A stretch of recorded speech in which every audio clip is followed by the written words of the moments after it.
গাজওয়াতুল হিন্দ সম্পর্কে হযরত মুহাম্মদ সাল্লাল্লাহু আলাইহি ওয়াসাল্লাম এর একটি ভবিষ্যৎবাণী। গাজওয়াতুল হিন্দ হচ্ছে ইসলামের সর্বশেষ নবী হযরত মুহাম্মদ সাল্লাল্লাহু আলাইহি ওয়াসাল্লাম এর একটি ভবিষ্যৎবাণী, যেখানে উল্লেখ আছে ভারতীয় উপমহাদেশে মুসলিম ও অমুসলিমদের মধ্যে একটি যুদ্ধ সংঘটিত হবে যাতে মুসলমানদের বিজয় ঘটবে। হাদিস থেকে আবু হুরায়রা রাদিয়াল্লাহু কর্তৃক বর্ণিত হযরত মুহাম্মদ সাল্লাল্লাহু আলাইহি ওয়াসাল্লাম ভারতের হিন্দ অঞ্চল কথা উল্লেখ করে বলেন, অবশ্যই আমাদের একটি দল ভারতের হিন্দুস্তানের সাথে যুদ্ধ করবে, আল্লাহ সেই দলের যোদ্ধাদের সফলতা দান করবেন, আর তারা সেখানকার রাজাদের বেরি দিয়ে টেনে আনবে সিরিয়ায়, এবং আল্লাহ এই বরকতময় যুদ্ধের দরুন সেই যোদ্ধাদের ক্ষমা করে দিবেন, এবং সেই মুসলিমেরা যুদ্ধ থেকে যখন ফিরে আসবে তখন তারা ঈসা ইবনে মরিয়মকে সিরিয়ায় সামদেশে পাবে। হাদিস থেকে হযরত মুহাম্মদ সাল্লাল্লাহু আলাইহি ওয়াসাল্লাম বলেন, আমার উম্মতের দুটি দল, আল্লাহ তাআলা তাদেরকে জাহান্নাম হতে পরিত্রাণ দান করবেন, একদল যারা হিন্দুস্তানের জিহাদ করবে আর একদল যারা ঈসা ইবনে মারিয়াম এর সঙ্গে থাকবে। আরও উল্লেখ পাওয়া যায় আবু হুরায়রা রাদিয়াল্লাহু বলেন, হযরত কাব রাদিয়াল্লাহু থেকে বর্ণিত হযরত মুহাম্মদ সাল্লাল্লাহু আলাইহি ওয়াসাল্লাম বলেন, বাইতুল মুকাদ্দাসের জেরুসালেমের একজন রাজা, এখানে সম্ভবত ইমাম মাহদী আলাইহির রাজত্বের কথা বলা হয়েছে, ভারতের দিকে সৈন্য প্রেরণ করবে এবং সেখানের যাবতীয় সম্পদ ছিনিয়ে নিবে। ওই সময় ভারত বাইতুল মুকাদ্দাসের জেরুসালেমের একটি অংশ হয়ে যাবে। তখন তার সামনে ভারতের সৈন্য বাহিনী গ্রেফতার অবস্থায় পেশ করা হবে। প্রায় গোটা পৃথিবী তার শাসনের অধীনে থাকবে। ভারতে তাদের অবস্থান দাজ্জালের আবির্ভাব হওয়া পর্যন্ত থাকবে।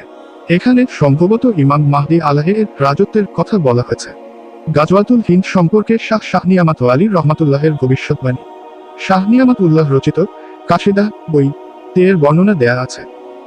এই বইটিতে লেখক হাদিসের আলোকে অনেকগুলো ভবিষ্যৎবাণী করেছে। ইতপূর্বের সবগুলো ভবিষ্যৎবাণী অক্ষরে অক্ষরে সত্য হয়েছে, তাই পরবর্তী ভবিষ্যৎবাণীগুলো যে সত্য হবে তা এক প্রকার নিশ্চিত হবে বলাই চলে ইনশাআল্লাহ। বইটি 1158 সালে শাহ নিয়ামত উল্লাহ আলী রহমাতুল্লাহ রচনা করেন। তিনি একজন আরবি কবি, আলেম ও আল্লাহর ওলি ছিলেন। কাশিদা বইটি রাসূলুল্লাহ সাল্লাল্লাহু আলাইহি ওয়াসাল্লাম এর হাদিসের আলোকে আরবি ভাষায় লেখা হয়েছে। বইটি ইসলামিক ফাউন্ডেশন বাংলায় অনুবাদ করেছে।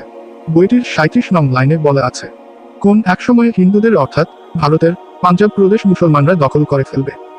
এরপর 38 লাইনে বলা আছে, ভারত পাল্টা মুসলমানদের একটি শহর দখল করে ফেলবে, আর সেখানে ব্যাপক হত্যাকাণ্ড চালাবে, ধনসম্পদ লুটপাট করে নিয়ে যাবে, প্রত্যেকটি ঘর কারখানায় রূপান্তরিত হবে। আপনি কি জানেন হিন্দুরা অর্থাৎ ভারত কোন শহরটির দখলে নিবে? সম্ভবত বাংলাদেশকে ইঙ্গিত করে বলা হয়েছে ভারত দখল নিবে। শাহ নিয়ামত উল্লাহ আলী রাহমাতুল্লাহ এর কাশফ ইলহাম, আল্লাহর জ্ঞান এর মাধ্যমে প্রাপ্ত ভবিষ্যৎবাণী। পশ্চিমা অশ্লীলতা ও নগ্নতা বেহায়াপনার মাধ্যমে বাংলাদেশ অচিরেই তার সার্বভৌমত্ব হারাবে ভারতের কাছে। কাশিদায় শাহ নিয়ামতুল্লাহের ভবিষ্যৎবাণী। নিকট ভবিষ্যতে ইসলাম ও মুসলমানের নিশ্চিত বিজয় প্রসঙ্গে আজ থেকে প্রায় 857 বছর আগে অর্থাৎ 1158 সালে উপমহাদেশের বিশিষ্ট আধ্যাত্মিক ব্যক্তিত্ব শাহ নিয়ামতুল্লাহ রহমাতুল্লাহ একটি কাসিদা বা কবিতার রচনা করেন। সাধক সুলভ দিব্যদৃষ্টি নিয়ে গভীর ধ্যান ও অভিনিবেশ সহ রচিত ফার্সি ভাষায় কবিতা পুরোটাই ভবিষ্যৎবাণীমূলক।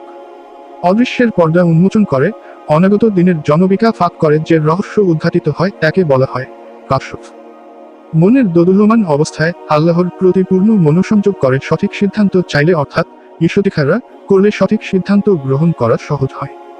নিষ্কুলস অন্তরে যে ভাব আল্লাহর পক্ষ থেকে উদিত হয় তার নাম ইলহাম।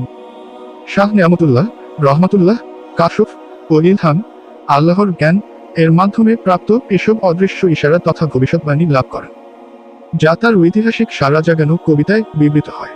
ইংরেজ আমলে ব্রিটিশ শাসকরা এটি নিষিদ্ধ করে। এর দ্বারা যুগে যুগে মুসলমানেরা উজ্জীবিত হয়েছে। বর্তমানেও এর আবেদন ও প্রভাব ভারতবর্ষের সমভাবে কার্যকর। শাহ নিয়ামতুল্লাহ রহমাতুল্লাহ ভবিষ্যৎবাণীতে বর্ণিত বহু বিষয় সংঘটিত হয়ে গেছে। অল্প কিছু বিষয় সামনে রয়ে গেছে। অতীতে সংঘটিত বিষয়াদির সাথে ভবিষ্যৎবাণীর অসাধারণ মিল দেখতে পেয়ে বিশ্ববাসী অবাক। পাশ্চাত্যের অনেক গবেষক শাহ নিয়ামতুল্লাহ রাহমাতুল্লাহ এর কাশফে প্রাপ্ত ইলহামি এই কবিতা নিয়ে অতীতে যেমন গবেষণা করেছেন, বর্তমানেও এটি নিয়ে গবেষণার অন্ত নেই।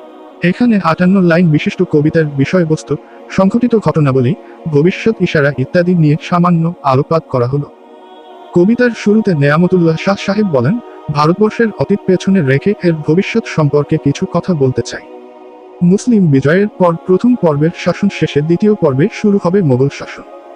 ইংরেজরা এসে শাসনের সমাপ্তি ঘটাবে শাহাবুদ্দিন মুহাম্মদ ঘুরির 1175 সময় থেকে সুলতান ইব্রাহিম লোদির 1526 সময় পর্যন্ত প্রথম পর্ব, আর সম্রাট জহির উদ্দিন মুহাম্মদ বাবর 1526 এর পর থেকে 1757 পর্যন্ত দ্বিতীয় পর্ব ধরা হয়েছে। কবিতায় তিনি যেসব কথা বলেছিলেন শত শত বছর পর সেসব বিষয় অত্যাশ্চর্যভাবে বাস্তবে রূপ লাভ করেছে। বাস্তবায়িত ঘটনার মধ্যে উল্লেখযোগ্য হচ্ছে: 1. পাঠানদের পতন, 2. মোগলদের উত্থান, 3. বিলাসিতা ও দুঃশাসনের সূচনা, 4. ইংরেজদের অভ্যুদয়, 5. ভারতবাসীর উপর নির্যাতন, 6. পাশ্চাত্য সভ্যতার ক্ষতিকর প্রভাব, 7. বিংশ শতাব্দীর শুরুর দিকে রাশিয়া ও জাপানের যুদ্ধ, অবশেষে চুক্তি স্বাক্ষর, 8. 1898 থেকে 1908 পর্যন্ত ভারতবর্ষে প্লেগের প্রাদুর্ভাব, অন্তত 5 লাখ লোকের প্রাণহানি, 9. 1770 সালে ভারতে সংঘটিত মহাদুর্ভিক্ষ, বাংলা অঞ্চলে ভয়াবহ দুর্ভিক্ষ, বাংলার সন 1176 সংঘটিত এই ঘটনায় এ অঞ্চলের প্রায় 1/3 মানুষ মারা যায়।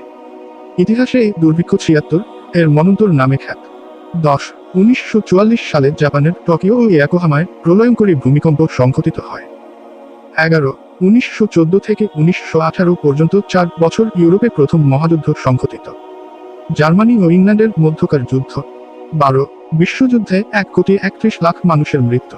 13. 1919 সালের প্যারিসের ভার্সাই শহরে প্রথম মহাযুদ্ধ বন্ধে সন্ধি চুক্তি এবং পরবর্তীতে তা ভেঙে যাওয়া। 14. 21 বছরের ব্যবধানে দ্বিতীয় মহাযুদ্ধের সূচনা, প্রথম মহাযুদ্ধের সমাপ্তি 1918 সালের 11 নভেম্বর, 1939 সালের 3রা সেপ্টেম্বর দ্বিতীয় মহাযুদ্ধের শুরু। 15. আণবিক বোমার ব্যবহার, হিরোশিমা ও নাগাসাকিতে মার্কিনীদের বোমা হামলা। 16. রেডিও, টিভি ও উন্নত যোগাযোগ মাধ্যম আবিষ্কারের কথা। 17. ইংল্যান্ড, আমেরিকা, ইটালি, জার্মানি ও জাপানের নানা ঘটনা। 18. 1947 সালের ইংরেজ বিদায় ও কৌশলপূর্ণ ভারত বিভক্তি, কাশ্মীরকে কেন্দ্র করে 3টি পাক ভারত যুদ্ধ, সাম্প্রদায়িক হানাহানি ও জাতিগোষ্ঠীগত অশান্তির বহিঃপ্রকাশ। 19. পশ্চিমা গণতান্ত্রিক পদ্ধতির সূচনা ও অপেক্ষাকৃত অযোগ্য লোকের নেতৃত্ব প্রতিষ্ঠা, অন্যায়, অশ্লীলতা, দুর্নীতি, পাপাচার ও নৈরাজ্যের ব্যাপক প্রসার। 20. বড় একটি মুসলিম অঞ্চলের বিপর্যয়। 21. মুসলিম নামধারী হিন্দু বান্ধব নেতৃত্ব খায়, নামের শুরুতে স ও শেষে ন বিশিষ্ট ব্যক্তির দ্বারা মুসলিমদের প্রভূত ক্ষতি। 22. নামের শুরুতে গো এমন একটি প্রভাবশালী হিন্দুর ইসলামগ্রহণ ও মুসলমানদের প্রতিপত্তি বৃদ্ধি। 23. মধ্যপ্রাচ্য, আফগানিস্তান ও ভারতীয় মুসলিম বাহিনীর সম্মিলিত বিজয়াভিযান এবং ভারতবর্ষ হতে অধর্ম, অশ্লীলতা ও যাবতীয় অপকর্মের অবসান। 24. মধ্যপ্রাচ্য থেকে তৃতীয় বিশ্বযুদ্ধের সূচনা। 25. অত্যাচার, জুলুম, অন্যায়, আগ্রাসন ও মানবতা বিরোধী বিশ্বসন্ত্রাসের ফলে একটি পরাশক্তির পরিণতি হবে চরম শোচনীয়। প্রভাব প্রতিপত্তি শেষ হয়ে সেটি প্রায় বিলুপ্ত হয়ে পড়বে। সে পরাশক্তিটির নামের আদ্যাক্ষর আলিফ। 26. ভারতবর্ষের মহাপরিবর্তন ও উগ্র পরাশক্তিটির পতনের পর আসবেন ইমাম মাহদী আলাহে।